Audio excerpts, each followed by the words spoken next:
বাড়িতে একটু আয়োজন করেছিলাম, তো তার মধ্যে কি রান্না করেছিলাম না করেছিলাম সব কিছু রয়েছে এই ভিডিওতে। আর হাতে সময়ও একদম কম ছিল, খুব কম সময়ের মধ্যে সবগুলো রান্না আমাকে কমপ্লিট করতে হয়েছিল।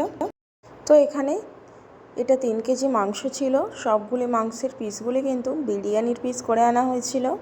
আর এখানে ছিল 1 কেজি পরিমাণ মাংস, আর এই মাংসটা ছিল কষা করার জন্য। এদিকে আমি সবগুলি মাংসকে একটা বড় পাত্রের মধ্যে ঢেলে নিচ্ছিলাম, যেহেতু মাংসটা অনেকটা পরিমাণে ছিল।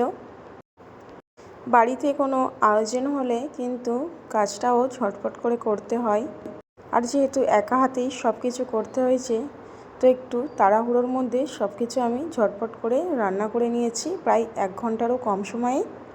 তারপর এইদিকে চিকেনটা ঢেলে নিয়েছি এবং খুব ভালোভাবে ধুয়ে পরিষ্কার করে নেব। এটা যেহেতু কষা হবে, তো যেমন রেগুলার পিস হয় সেই রকম পিস করে কেটে আনা হয়েছে দোকান থেকে। তো চিকেনটাকে খুব ভালোভাবে ধুয়ে ক্লিন করে নিয়েছি। তারপর এর মধ্যে দিয়ে দিয়েছি 2 চামচ ভর্তি করে আদা রসুনের বাটা, হলুদ গুঁড়ি, ধনিয়া গুঁড়ি, আর দিয়ে দিচ্ছি লাল লঙ্কার গুঁড়ি, আর দিয়ে দেবো কাশ্মীরি লঙ্কার গুঁড়ি, দিয়ে দিচ্ছি স্বাদ মতো লবণ, 1 চা চামচ পরিমাণ সয়া সস, 1 চা চামচ পরিমাণ ভিনিগার, আর দিয়ে দিচ্ছি 1/2 চা চামচ পরিমাণ গরম মশলার গুঁড়ি। যে সবগুলিকে খুব ভালোভাবে মাখিয়ে এক সাইডে রেখে দেব। আর হ্যাঁ, যখনই ঠিক চটজলদি এইরকম কোনো আয়োজন হয় বা কোনো কিছু রান্নার জন্য তাড়াহুড়ো হয়, তখন কিন্তু আমি এইভাবে মাংসকে আগে থেকে মাখিয়ে রেডি করে রেখে দিই, যাতে রান্নার সময় আবার বেশি দেরি না হয়। আর এদিকে দেখো, আমি যেহেতু লুচি বানাবো তার জন্য এখানে বেশ অনেকটা পরিমাণে ময়দা নিয়েছি। আর ময়দার মধ্যে দিয়ে দিয়েছি স্বাদ মতো বা পরিমাণ মতো লবণ, আর দিয়ে দিয়েছি 2 চামচ পরিমাণে চিনি, আর এর মধ্যে একটু সাদা তেল বা সয়াবিন অয়েল দিয়ে দেবো। দিয়ে ময়দাটাকে খুব ভালোভাবে মাখিয়ে নেব আগে শুকনো অবস্থায়। তারপরে একটু একটু করে পানি দেব, দিয়ে ময়দার কিন্তু একটা ডো তৈরি করে নেব।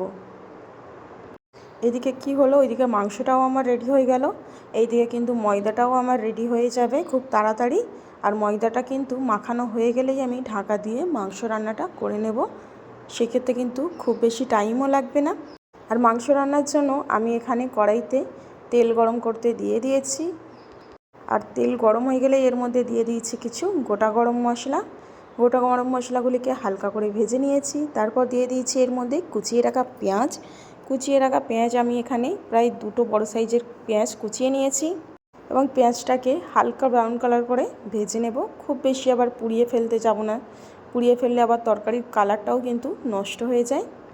তো সেহেতু আমি 1 থেকে 2 মিনিট মতো ভালোভাবে একটু পেঁয়াজটাকে ভেজে নিয়েছি। তারপর এর মধ্যে দিয়ে দিয়েছি ম্যারিনেট করে রাখা চিকেনটা যেহেতু আগে থেকে ম্যারিনেট করে রেখেছিলাম, তো ভাজারও কোনো দরকার নেই। চিকেনের মধ্যে মশলাও কিন্তু খুব ভালোভাবে প্রবেশ করে গেছে। আর এদিকে দিয়ে দিয়েছি একটি বড় সাইজের টমেটো কুচিয়ে রাখা। তো যখন চটজলদি রান্না হয় তখন আমি কি করি, সবগুলি কিন্তু এইভাবে একসাথেই দিয়ে দিই। এই যে টমেটোটাও এখন দিয়ে দিলাম, এইটাও কিন্তু মাংসটা কষাতে কষাতে সিদ্ধ হয়ে যাবে। তারপর গ্যাসের আরেক সাইডে আমি বসিয়ে দিয়েছি ছোলা রান্না করার জন্য আলাদা একটা প্যান, এবং ছোলাটা যেহেতু আমি পেঁয়াজ দিয়ে ভাজা ভাজা করে নেব, বা পেঁয়াজ দিয়ে ছোলা ভুনাও বলতে পারো, একদম সিম্পলভাবে খুব চটজলদি রান্না করেছি।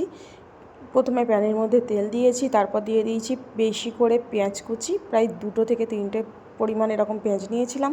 আর দিয়ে দিয়েছি কয়েকটা কাঁচা লঙ্কা মাঝখান থেকে ফালি করে রেখেছি। তারপর ওটাকে বেশি না, একদম হালকা প্রায় 10 থেকে 20 সেকেন্ড মতো একটু নাড়াচাড়া করে তার মধ্যে দিয়ে দিয়েছি ভিজিয়ে রাখা ছোলা।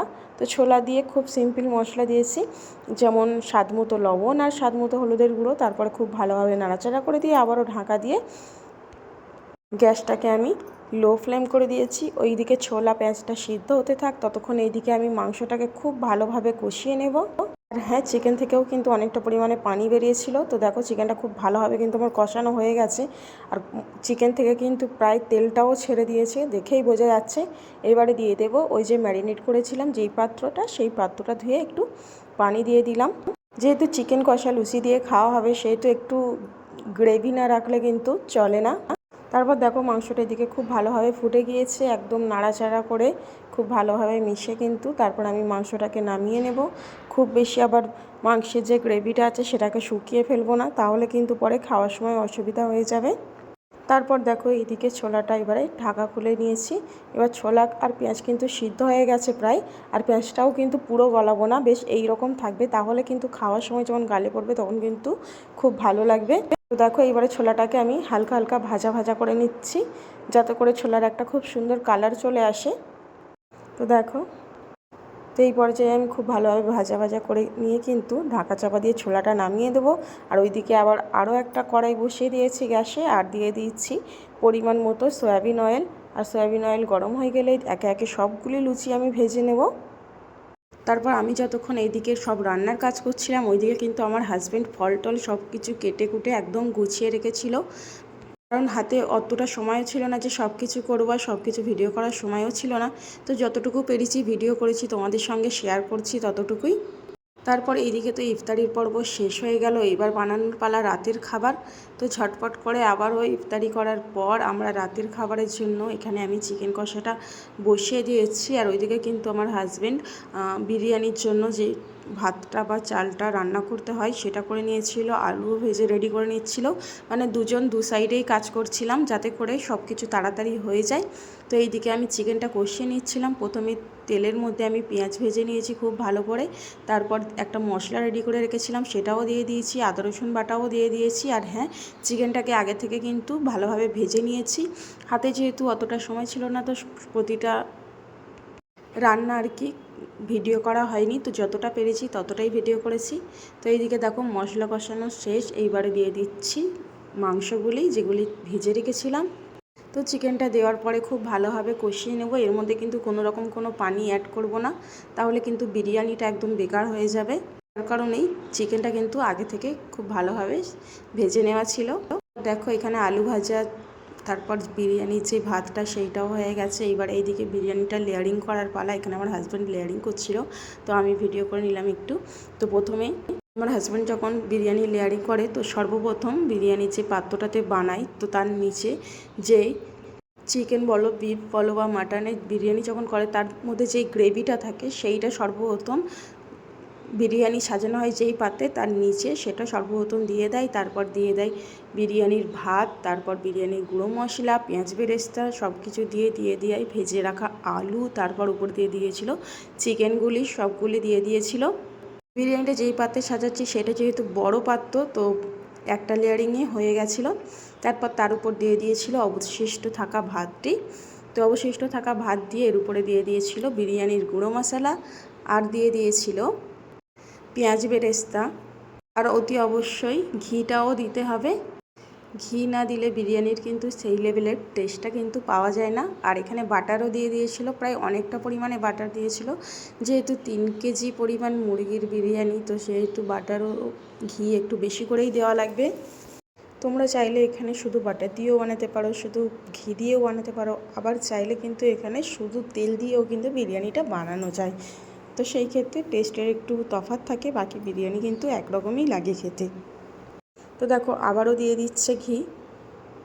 আর হ্যাঁ, আমি কিন্তু যতগুলো বিরিয়ানি রান্না করি বা দেখাই সব কিছু কিন্তু আমার হাজব্যান্ডের থেকে শেখা। তারপর দিয়ে দিচ্ছিলো এইদিকে গোলাপ পানি, ফুড কালার সব কিছু মিষ্টি আতর একসঙ্গে মিশিয়ে রেখেছিলো, সেইটা দিয়ে দিয়েছে। আর দিয়ে দিয়েছে উপর থেকে দুধ। তারপর কিন্তু দিয়ে দিয়েছিল দমে, প্রায় 45 মিনিট মতো বিরিয়ানিটাকে আমরা দমে রেখেছিলাম। প্রথম 15 মিনিট রাখা হয়েছিল হাই ফ্লেমে, তারপর 15 মিনিট রাখা হয়েছিল মিডিয়াম ফ্লেমে, তারপর 15 মিনিট রাখা হয়েছিল একদম লো ফ্লেমে। তারপরেই কিন্তু আমাদের একদম গরমাগরম বিরিয়ানি একদম রেডি, সবাই খাওয়ার জন্য একদম প্রস্তুত। বিরিয়ানি হলে তো আর কারো কিছুই চায় না। আর বিরিয়ানি ভালোবাসে না এমন মানুষ কিন্তু খুব কমই পাওয়া যায়। বেশিরভাগই আমার মনে হয় বিরিয়ানি ভালোবাসে, এমনকি আমি নিজেও বিরিয়ানি ভালোবাসি খুব। তো এই বিরিয়ানির ভালোবাসার চক্করে কিন্তু প্রায় বেশিরভাগ সময় বিরিয়ানি খাওয়া হয়, সেটা হোক চাই বানিয়ে আর হোক চাই কিনে। তারপর দেখো সবগুলো বিরিয়ানি কিন্তু প্যাক হয়ে গেছে। তারপর অবশিষ্ট এই বিরিয়ানিগুলো পড়ে আছে, এগুলো আমরা খাবো। বিরিয়ানিটা কিন্তু অসাধারণ হয়েছিল। তো রোজার মাসে এত রিচ খাবার খাওয়া হয়েছিল, যার কারণে এখন আর এই সমস্ত খেতেও একটুও ভালো লাগে না। তো এখন কিছুদিন কিন্তু নর্মাল ডাল ভাত দিয়েই কিন্তু নিজেদের খাবারটা চালাবো। তো এই ছোট্ট আয়োজনটি তোমাদের কাছে কেমন লাগলো অবশ্যই কমেন্ট করে জানাবে। যদি ভালো লাগে অবশ্যই একটি শেয়ার করে দিও। আর হ্যাঁ, কারা বিরিয়ানি খেতে ভালোবাসো তারা একটু কমেন্ট করে যেও বিরিয়ানি লাভ বলে। আর যারা ভিডিওটি শেষ পর্যন্ত দেখলে তাদেরকে কিন্তু অসংখ্য ধন্যবাদ ভিডিওটি সম্পূর্ণ দেখার জন্য। তো আজকে আমি খেতে খেতে চলে যাচ্ছি। দেখা হবে অন্য কোনো ভিডিওতে, অন্য কোনো রেসিপিতে। সবাই ভালো থাকবেন, সুস্থ থাকবেন, টাটা।